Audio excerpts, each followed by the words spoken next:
Bíblia, prezado irmão, no livro de Salmos, aliás, 1 Samuel, capítulo 2.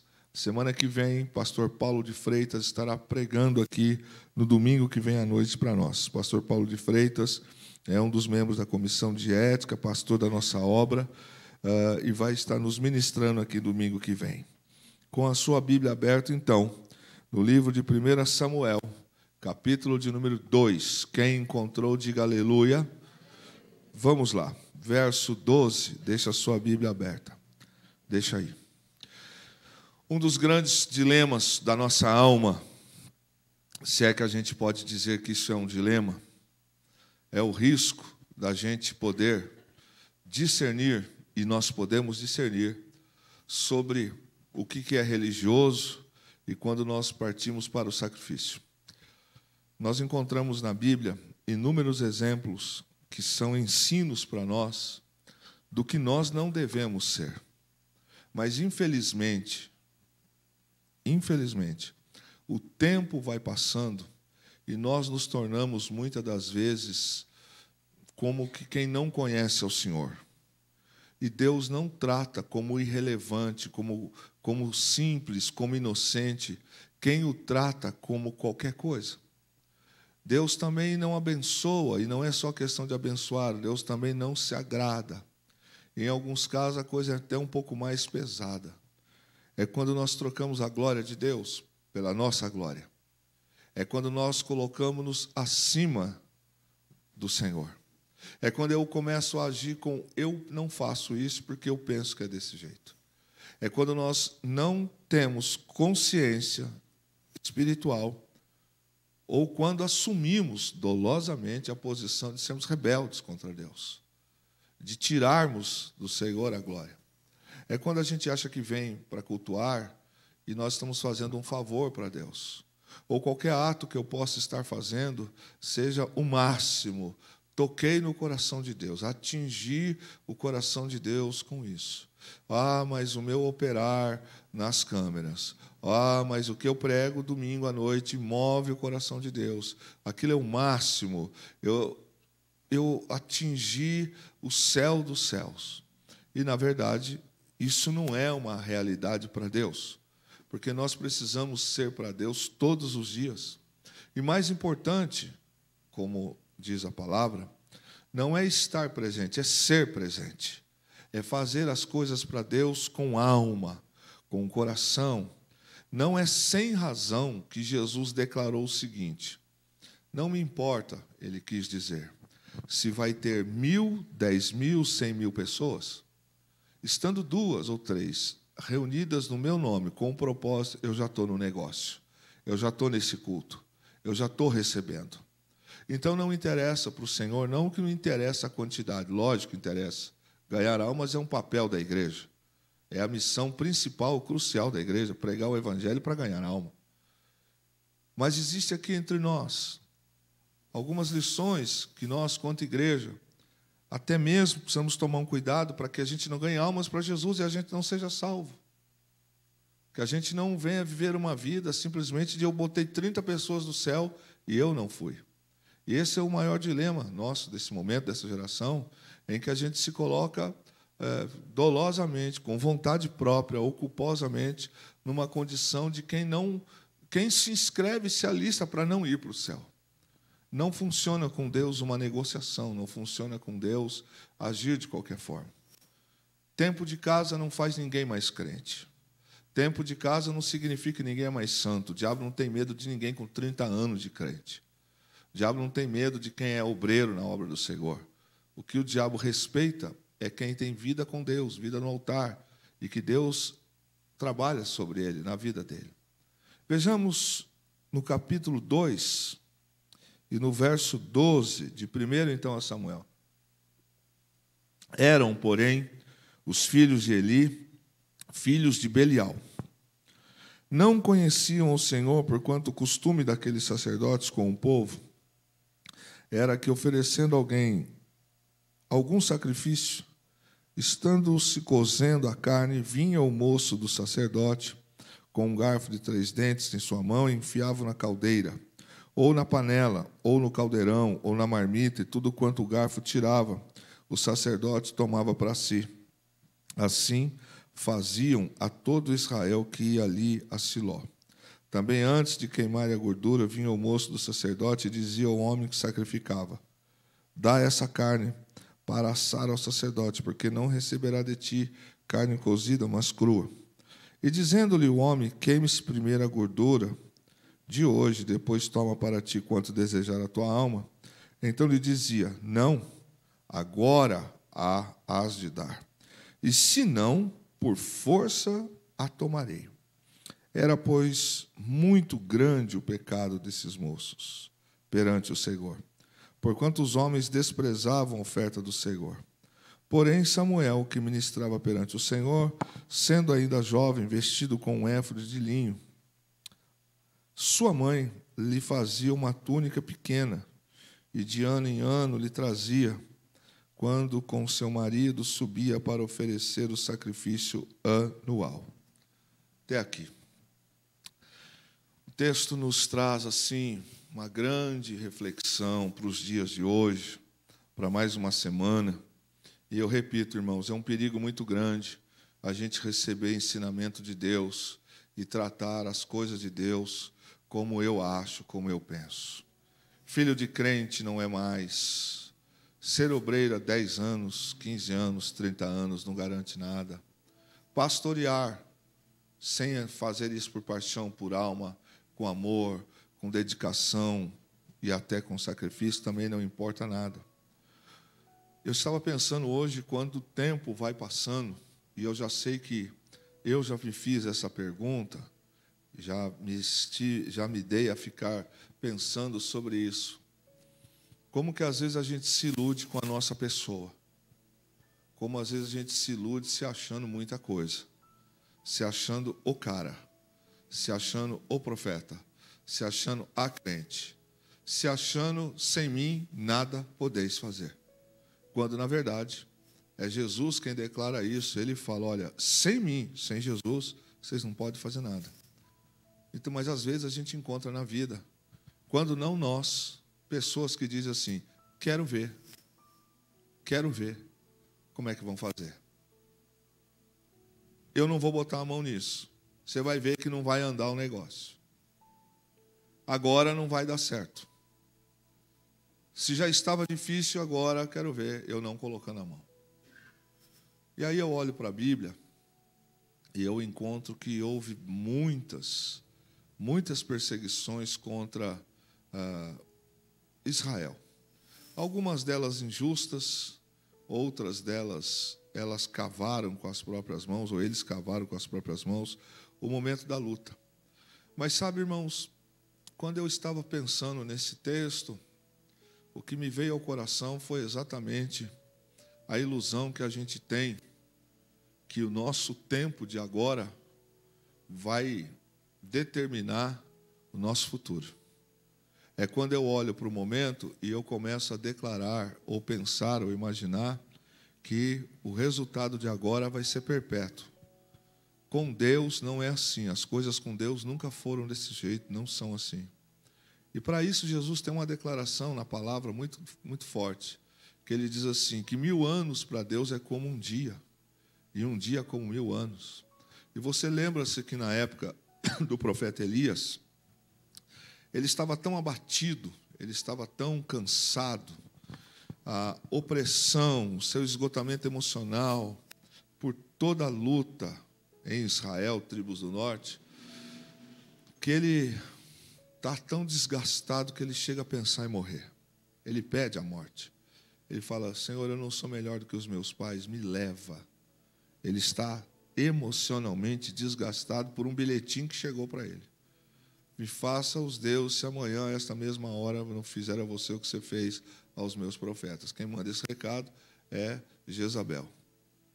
E aí, ele vai para o deserto com os seus próprios pés, sem Deus mandar. E aí ele fala tudo isso. Você sabe, o texto que nos importa é quando o Senhor fala para ele assim, você está dizendo que você ficou sozinho, mas você não está sozinho. Você acha que em Israel você é o único, mas eu tenho 7.000 lá ainda. Perceba no detalhe do número. Poderia ser um número quebrado? Poderia. Mas é tão forte a declaração que eu falo assim, eu tenho 7.000. 7.000 hebreus que não se curvaram, dobraram perante Baal. Ou seja, eu tenho 7.000 homens lá, no gênero humanidade, na questão humanidade, que não se corrompeu. Mesmo debaixo da ameaça de Jezabel, mesmo diante do extermínio dela, a profeta, eu tenho 7.000 lá que se recusam a adorar a Baal. E aí a gente vai encontrar a igreja perseguida, quando o apóstolo Paulo vai a Damasco, e alguns pensam que ele vai exatamente para pegar o pastor daquela igreja, possivelmente em Damasco. Ele estava com uma carta do Sinédrio para ir cumprir mais uma missão dele, e a missão era prender o líder da igreja de Damasco. E naquela ocasião, leva-se a entender que o pastor daquela igreja era Ananias, que sofria todo o respirar das ameaças do apóstolo, que ainda não era apóstolo, mas Saulo de Tarso, quando ele levava presos, arrancava, tomava pelos cabelos, arrastava pelas ruas e levava para que aquelas pessoas chamadas da seita do Nazareno, derivada de Jesus de Nazaré. E interessante desse texto é que Ananias sabe que ele, qualquer hora dessas, pode também ser morto. Ele pode ser torturado também. Mas Ananias não desiste. E eu já preguei aqui nesta casa sobre isso. Se Ananias não tivesse ganhado mais nenhuma pessoa para Jesus, mais nenhuma pessoa, o que ele fez é de uma grandiosidade. Ele orou pelo homem que foi o apóstolo dos gentios, contra a vontade. Ele disse, Senhor, o Senhor está mandando orar por esse camarada, mas acho que o Senhor não está sabendo muito bem quem é ele. Eu tenho ouvido dizer que ele muitos têm levado, mas você vai à rua direita. Você vai encontrar ele lá. Você vai orar por ele. E ele vai ser curado. E aí a gente poderia aqui divagar sobre vários momentos da história bíblica. O retorno da Babilônia, quando os sacerdotes não queriam os levitas não queriam exercer suas funções diante da situação da Babilônia. Babilônia entrou no coração deles, a comodidade. É perigoso demais ficar acomodado. A igreja está entendendo? Ficar acomodado. Isso é um perigo, essa letargia espiritual. Ficar acomodado é deixar a vida levar. Ficar acomodado. Alguém fará por mim. Eu não faço falta. Alguém vai fazer. Pessoas que foram chamadas, pessoas cujas quais têm os seus ministérios, pessoas cujas quais têm tudo para fazer acontecer, mas a gente vai ficando acomodado. São inúmeras razões pelas quais a gente pode ir ficando acomodado. Inúmeras razões. Isso é um perigo. Porque você sabe por que os judeus, no muro de lamentação, eles ficam assim, ó, balançando as suas cabeças? Aquilo para eles significa, o Deus deles é um Deus de movimento.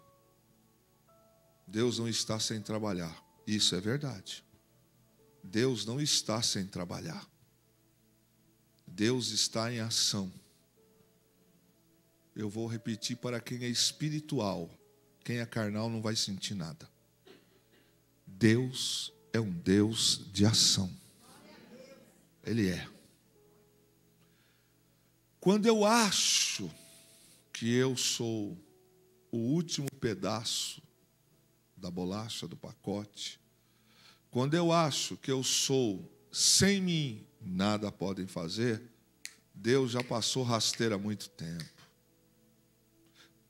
Deus não está preso a um tempo, Deus não está preso a uma situação, Deus não está preso a pessoas.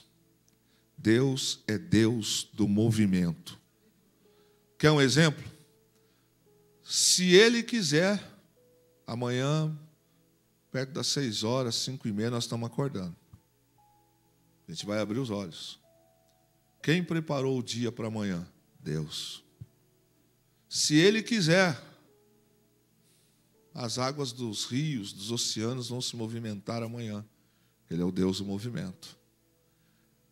No livro de Gênesis está escrito assim, que Ele disse, haja luz. E logo na sequência é lindo demais. E houve luz. Era escuro, mas Ele disse, haja luz, e houve luz. Todos já sabem que Deus tem compromisso com a sua palavra. Felizes, ainda que cansativos, exaustivos, sejam aborrecidos, escarnecidos, injuriados, os que são por causa da obra que fazem. O Senhor não perde o brilho quando alguém nos escarnece. Pelo contrário, a tudo isso que acontece, Deus está tendo em suas aljavas, a Bíblia diz, que os anjos do Senhor colhem até as lágrimas da gente. Que fará, então, nossas atitudes como um todo? Mas existem pessoas que, às vezes, acham que são melhores. E que Deus está com a unção apenas sobre elas. Elas são as pessoas do momento, da unção, da vitória. E Deus pode reverter o quadro da noite para o dia sobre pessoas assim, mas não é sobre isso. Você lê o texto comigo que diz que a mãe de Samuel, ela não tinha ainda nenhuma ideia do que o filho dela seria. Quando ela fez um voto ao Senhor, que se ele desse um filho, ela então entregaria para Deus. E foi isso que a irmã Ana fez. Você vai olhar no texto, tem dois tipos de pais. Pais tolerantes com o erro e pais que fazem os filhos andarem no caminho do Senhor.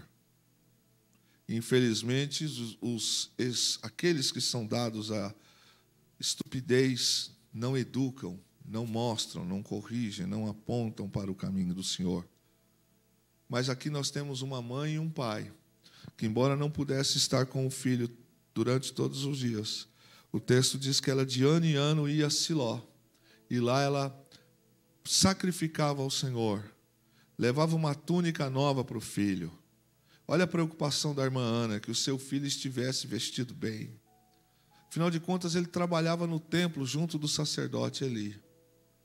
E eles iam, apesar do filho estar trabalhando lá, ela e seu marido Eucana sacrificavam ao Senhor.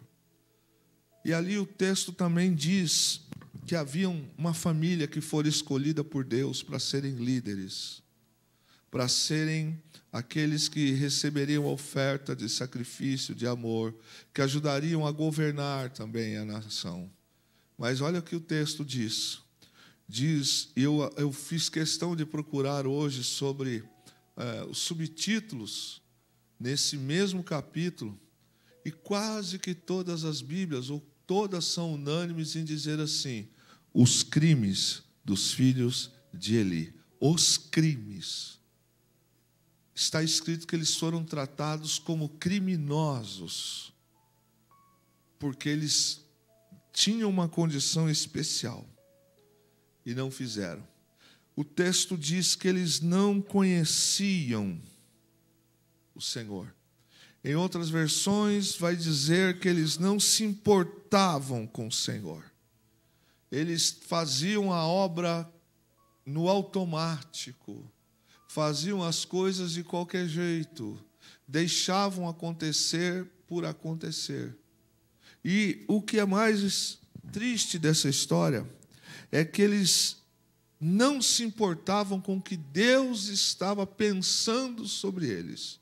É com o que Deus não estava levando em conta com o que eles estavam fazendo. E nessa expressão, relaciona-se no hebraico que eles, sendo ministros, filhos de Eli, levitas, e entre eles cabia ajudar o pai a governar, cabia a eles receber o sacrifício do povo, instruir o povo, assessorar para que a presença de Yahvé, o Senhor, não fosse apagado sobre a nação.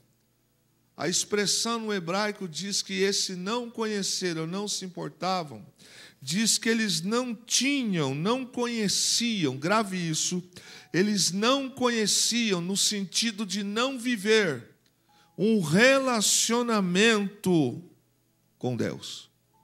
Isso é muito forte. A raiz da palavra expressa dizendo que os filhos de Eli, eles não tinham uma vida de relacionamento com Deus. Mas eles eram, eu vou usar um termo aqui, irmã Maria de Lourdes, obreiros. Agora pensem vocês, de um Deus que está assistindo, sabendo quem é quem e em ação. Por quê? Primeiro, ele está sabendo o que está acontecendo dentro do arraial de Israel. Ele está sabendo. O Espírito Santo mandou escrever isto. Eles não se importavam com o Senhor. Eles tinham cargos, eles eram filhos do sumo, do maior, do líder, chamado Eli. O pai deles estava numa posição de quem deveria de dar também a referência, de quem também deveria de ser a referência. Mas os filhos que tinham tudo para ser a sequência do pai, assim não foram. O texto diz que eles foram tratados como quem comete crimes contra Deus. A primeira das acusações do relato da sentença. Se você ler o capítulo 2, do verso 12, se não me engano, ao 19, que tem mais versos para frente, há uma sentença de um juiz. Numa sentença criminal ou civil, vem assim: concluo para a sentença. Aí vem: fulano de tal, nos autos esclarecidos, a folha tal, assim qualificado, assim se assado, ao dia tal, às tantas horas, foi imputado, foi noticiado uma queixa-crime, ou foi imputado algo assim se assado, e no final, no rol da sentença, no fim, o juiz coloca assim: assim sendo, concluo que fulano de tal é acusado, sendo sentenciado a... Aí coloca-se lá: tantos anos de reclusão, ou pagamento de multa por assim, assado, ou seja, uma sentença. Leia do verso 12, como nós lemos, o que a sentença diz. Olha como é. Primeiro, esses dois moços, eles não eram homens de terem relacionamento com o Senhor. Mas eu pergunto para vocês, como é que pode alguém, nesta condição, exercer uma função se ele não tem relacionamento com quem manda nele? Mas o texto diz que eles eram homens que estavam na tenda em Siló. Eles estavam no pátio do sacrifício em Siló. Mas, pasmem, não tinham relacionamento com Deus. Está escrito. Eles não tinham relacionamento. A igreja está entendendo? Relacionamentos, não tinham intimidade com Deus. Eles tinham um cargo, eles iam. Eles estavam em Siló. Não tinham relacionamento. Sabe o que significa isso aqui, irmãos? Pessoas que estavam como eles, e talvez estejam, que não eram e não são pessoas de relacionar-se com Deus. Então canta-se, vem, habita, mas não tem relacionamento. São vazios. Não tem relacionamento. Por isso que no momento da oração não sai mais nada. Porque está morto espiritualmente, não se relaciona com Deus. Não tem o que falar. Não tem relacionamento. Esses homens, eles estavam na tenda, num dos lugares mais privilegiados, mas eles não tinham relacionamento com Deus. Irmão, você tem noção do que eu estou dizendo, que a Bíblia está nos relatando? Eram homens que iam para a tenda, eram homens que tocavam no sacrifício, mas eram homens vazios, que não tinham relacionamento.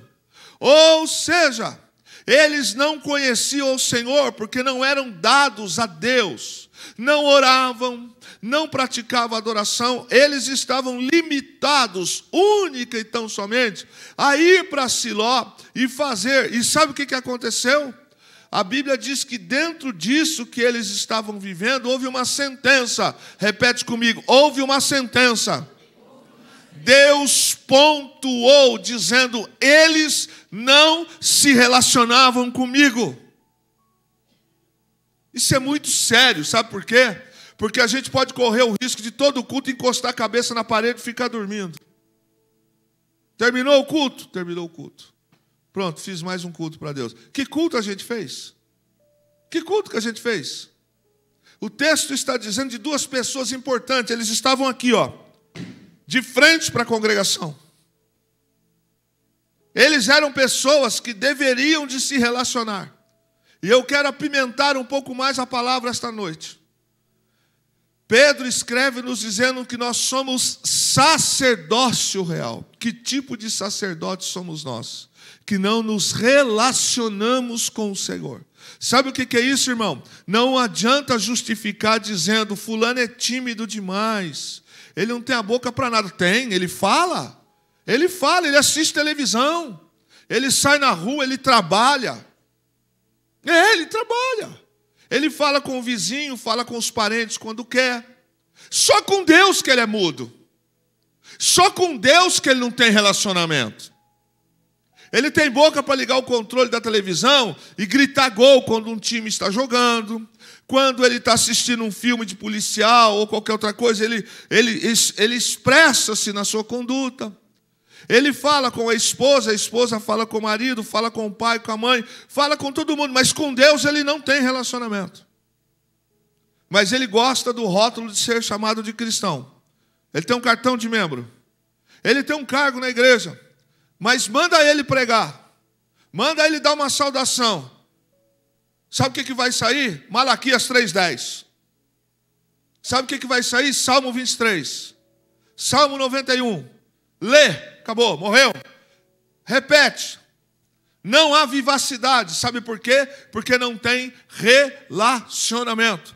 Ele depende de um culto de domingo, de terça e de quinta. Isso para quem congrega. Fora os que vêm de vez em quando.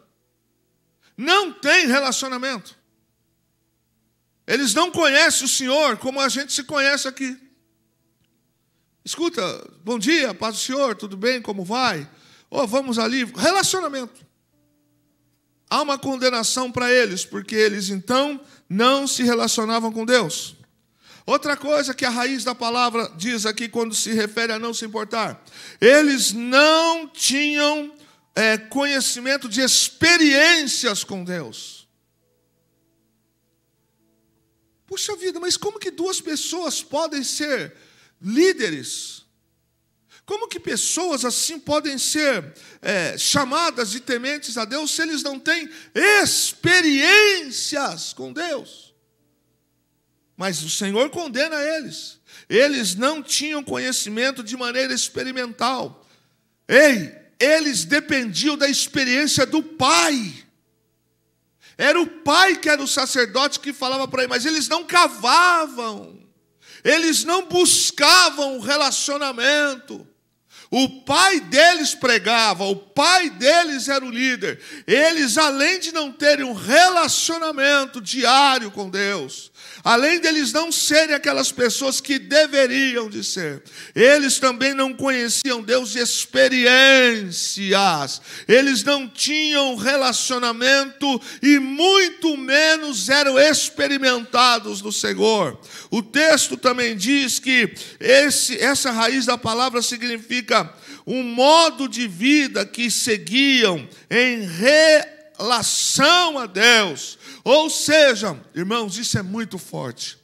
Esse não se importavam com o Senhor significa que era o estilo de vida deles, de relação com Deus. Ou seja, não importa o que Deus sente, não faz falta o que Deus está agora, talvez se lamentando por eu não ter.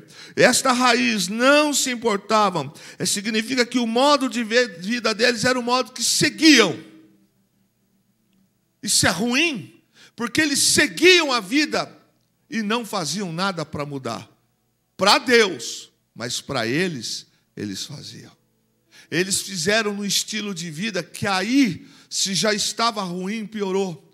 Porque além deles não trazerem vida, relacionamento com Deus e não terem experiência com Deus, eles usaram dentro da sua vida um modo de vida de maneira que era assim que eles reagiam com Deus. Então, chegava o momento, por exemplo, do ofertório, frio, apáticos. E aí, abriu-se rotura para outra coisa. Eles não tinham qualquer tipo de experiência pessoal e nem de comunhão com Deus. E esse era, olha, eu fiquei assim pensando, como que é perigoso a gente ouvir uma palavra como essa e não tomar postura. Essa palavra, não se importavam aqui, significa que era um contínuo processo nessa vida. Contínuo processo de indiferença para com Deus. Deixa eu fazer uma pergunta aqui essa noite. Alguém aqui já resolveu perguntar para Deus em oração como Deus está em estado de humor com a gente? Alguém já fez essa oração? De perguntar para Deus: Senhor, o Senhor tem se agradado de mim como teu servo? Porque o texto diz que uma sentença saiu do trono, condenando, porque era um estilo de vida continuado, um processo de letargia, apatia. Só pontue no raciocínio. Filhos de Eli, exercendo funções, mas eram pessoas de cargo. Só 2 pontos. Aliás, ponto final. Só isso. Eles não tinham experiência, não se relacionavam, e todos os dias para eles eram dias iguais. Ai, ai, ai. Deus os observou. Eles que tinham que estar fazendo movimento, eles que tinham que estar tendo relacionamento, eles que tinham que ter experiências com Deus, a vida deles como cristãos, vou colocar essa expressão aqui, era um processo contínuo de igual versus igual. Dia após dia eram os mesmos. Por exemplo, só para a gente pensar, se eles oravam 10 minutos por dia, se oravam, era uma vida, o resto da vida, 10 minutos de oração por dia. Nada mais. Sabe aquela vida robótica para com Deus? Era assim. Então não tinham relacionamento, não tinham experiência com Deus, e segundo o texto bíblico, e se não se importavam com o Senhor, ou não conheciam, é a ideia de alguém que é um contínuo processo nessa vida. Contínuo processo. Orem por mim, domingo eu estou lá, próxima ceia eu estou lá, se der eu vou, tal dia qualquer coisa. Era um contínuo processo. Aí nós encontramos aqui Deus dizendo na palavra que esse contexto de dizer, eles tinham o costume, olha o que diz o texto, começa dizendo assim no verso 12, eles não conheciam o Senhor, verso 13, porquanto o costume daqueles sacerdotes, e sabe o que esse texto quer dizer, essa palavra quer dizer? Costume, ela vem da raiz da palavra julgar. Vem da palavra que significa aqui pronunciar sentença. Isso tem a ver com favor ou contra a sentença. Então, quando o texto diz lá no versículo 13 assim, porquanto, ou seja, era hábito de vida deles para com o povo, ou seja, eles quanto ministros de Deus, eles quanto alguém que julga, eles quanto alguém que governam, eles que deveriam, olha o verso 13, porquanto o costume daqueles sacerdotes com o povo era que, ou seja, a forma da maneira deles procederem, era uma forma que quando alguém vinha sacrificar, o estilo de vida deles não era um estilo de vida de alguém que deveria de estar então dentro das suas funções, a governar, A raiz significa julgar como juiz, como rei governar e até mesmo como alguém que deveria de legislar. Ou seja, era costume deles. Quando iam tratar com o povo, eles eram frios, eles eram apáticos, eles eram pessoas que, segundo o texto, na condição de quem governa, de quem dá sentença, de quem julga, eles eram os piores dos homens.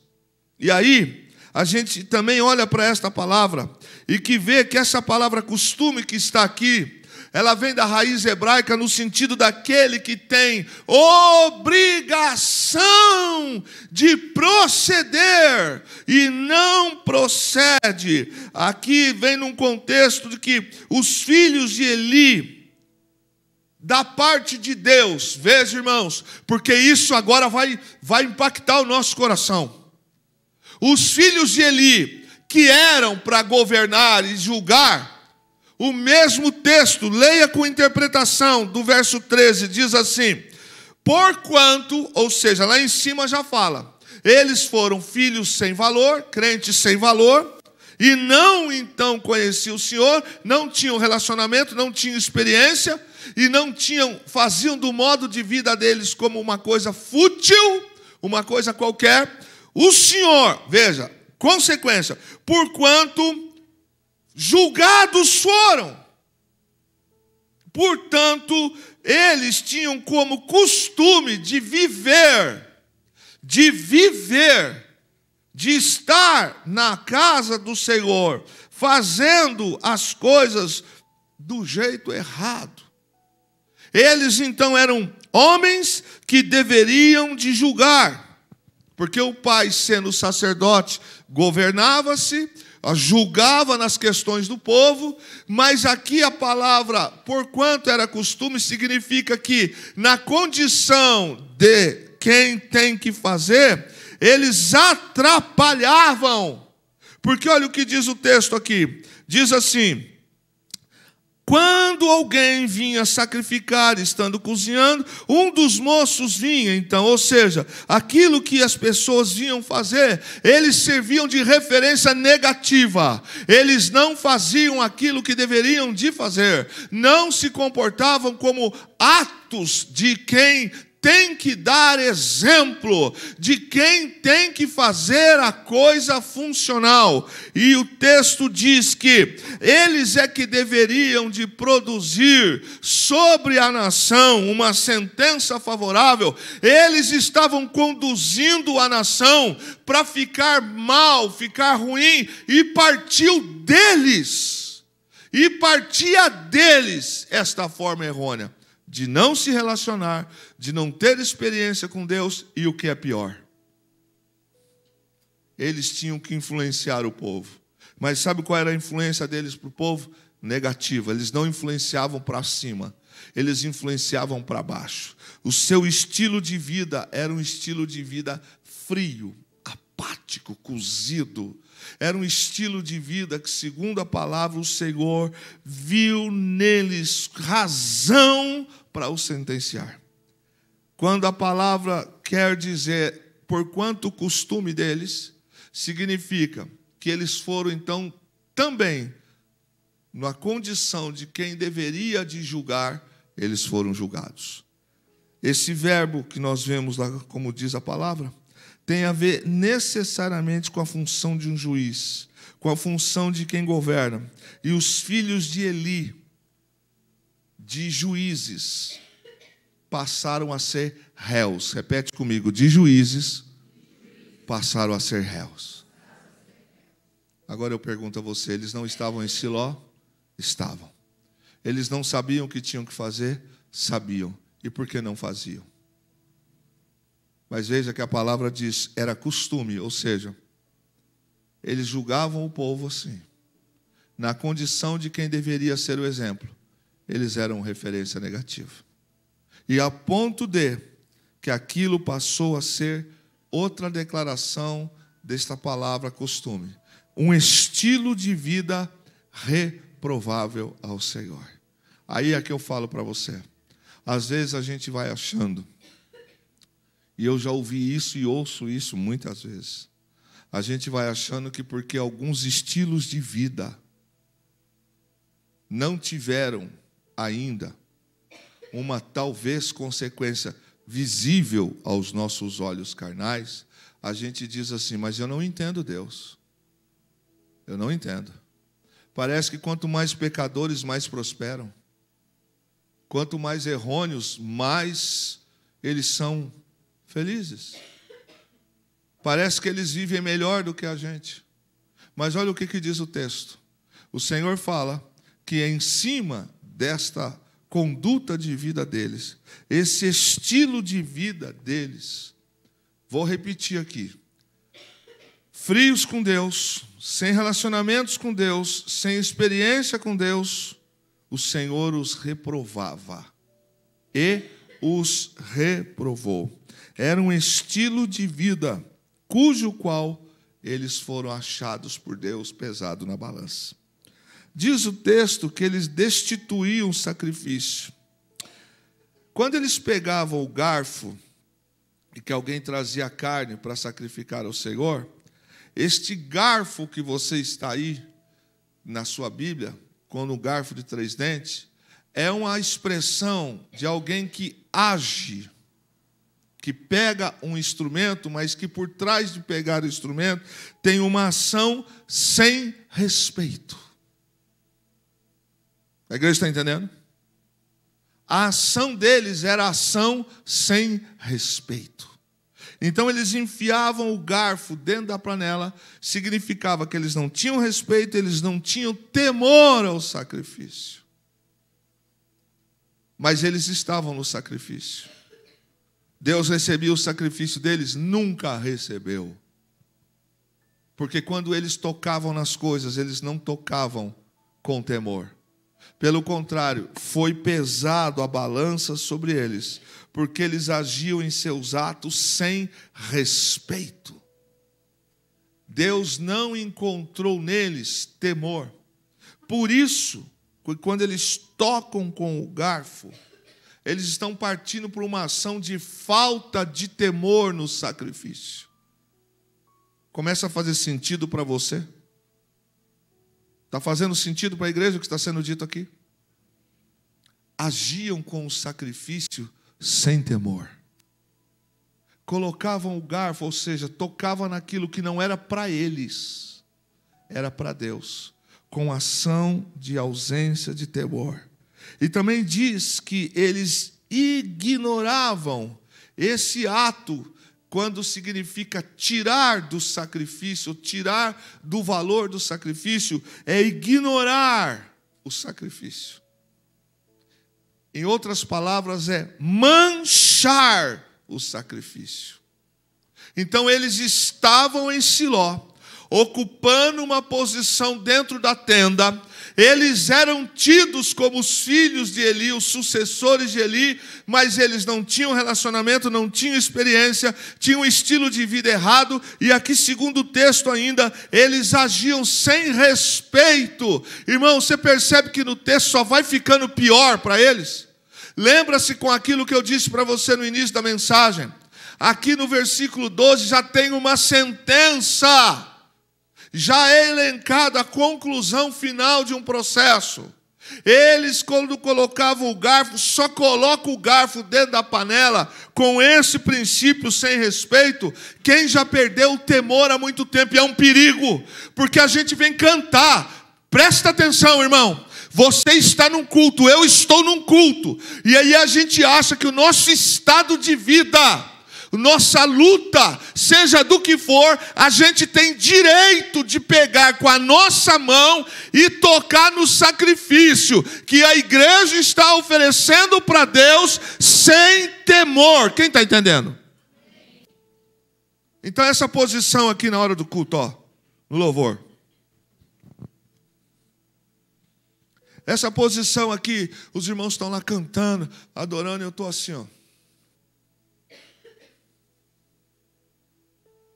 O sacrifício está sendo oferecido. Então veio aqui, ó. Veio aqui o pastor Luiz, trouxe o sacrifício. Veio aqui a Fernanda, trouxe o sacrifício. Veio aqui a Priscila, trouxe o sacrifício. E o que eu estou fazendo na condição que eles estão fazendo? Eu estou pegando e tocando no sacrifício sem intimidade, sem relacionamento, sem experiência, sem temor, com estilo de vida errado. Caramba! É um perigo ter alguém no meio da equipe assim. É um perigo a gente ter pessoas dentro de um time assim. Porque quando a gente está fazendo as coisas certas, com o espírito de adoração, com desejo e com uma série de coisas, sabe o que na prática está acontecendo com a gente? Nós estamos literalmente olhando e ignorando o sacrifício. Os filhos de Eli, eles mancharam o sacrifício, os sacrifícios. A pergunta é, do povo, Deus não recebeu o sacrifício? Recebeu.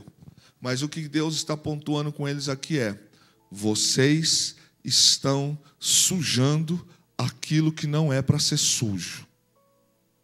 Vocês estão tratando o que o meu povo presta. Culto é muito sério. Quem está entendendo o que está sendo pregado aqui, levante sua mão.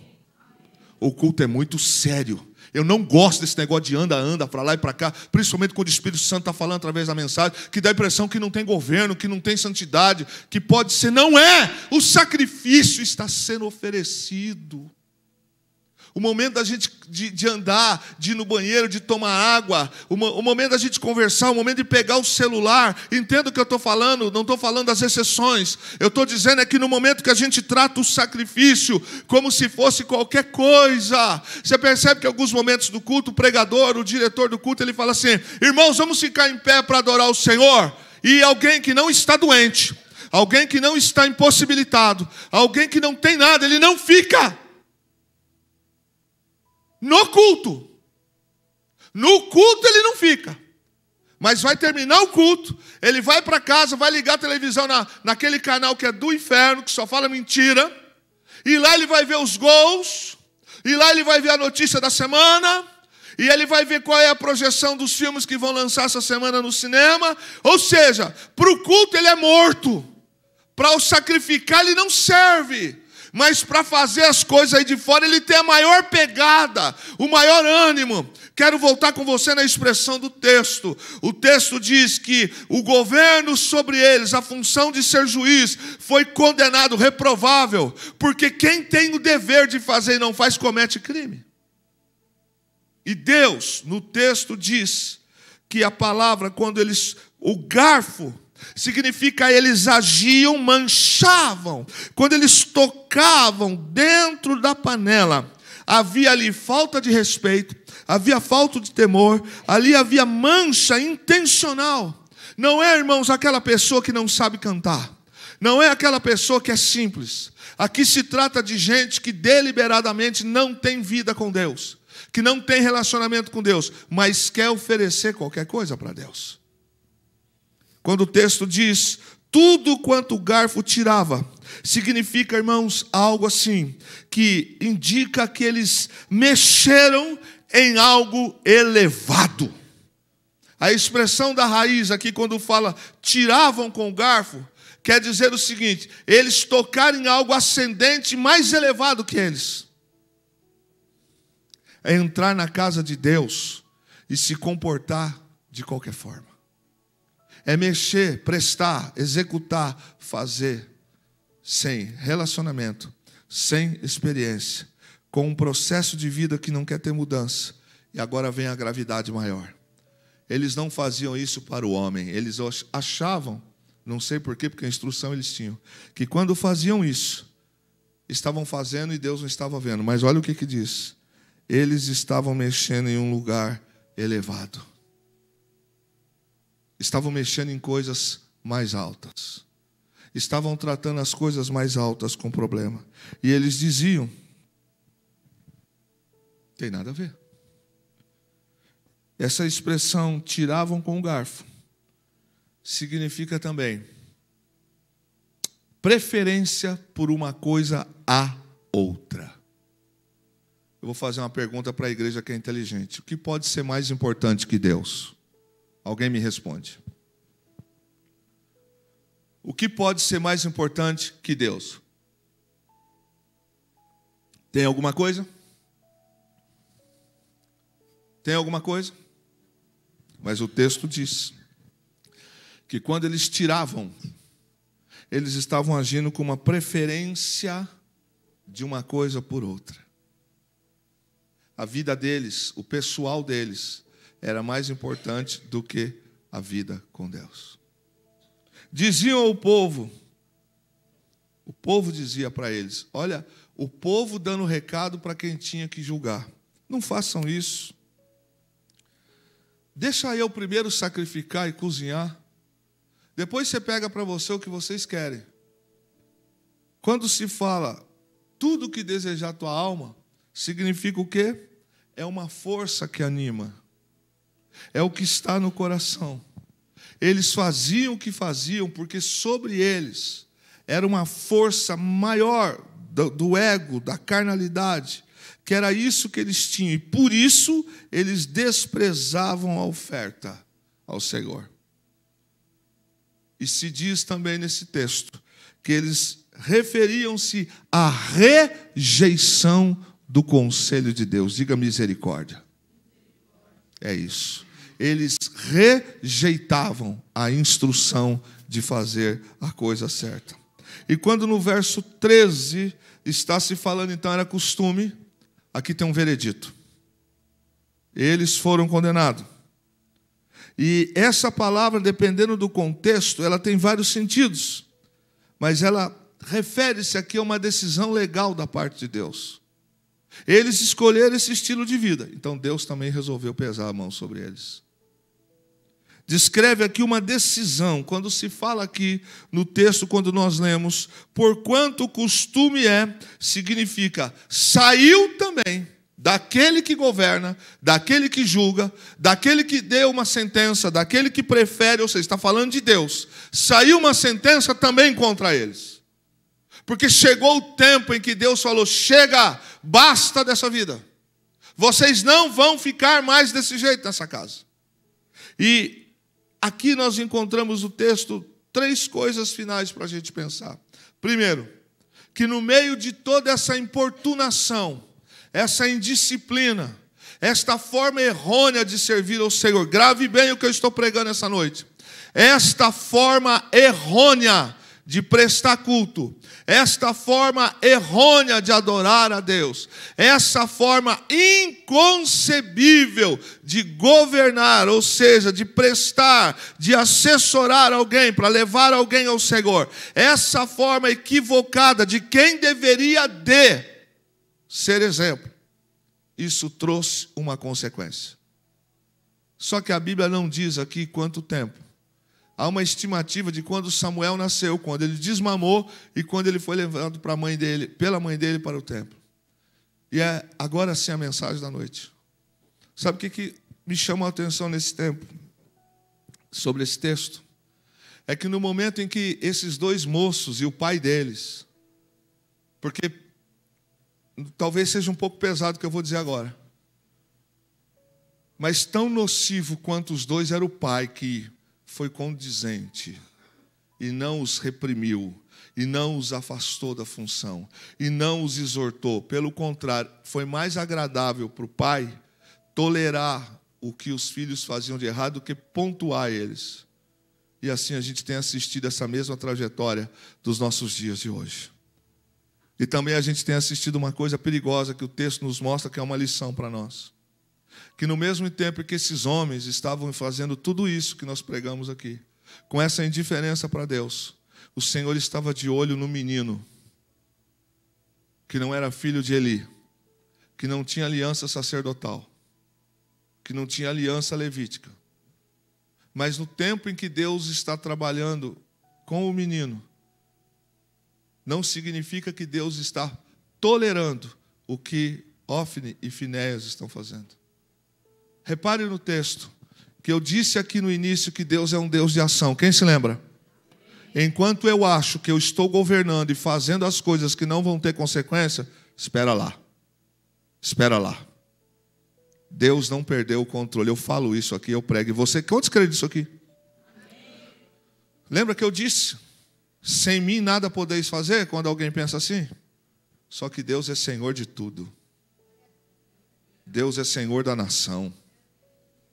E quando se refere, irmãos, às coisas do santuário, quando se refere às coisas litúrgicas, quando se refere a ministério, quando se refere à condição de fazer a coisa certa, e eu vou fazendo errado, de qualquer jeito, ou apenas para cumprir tabela, porque isso é muito complicado, esse negócio de cumprir tabela.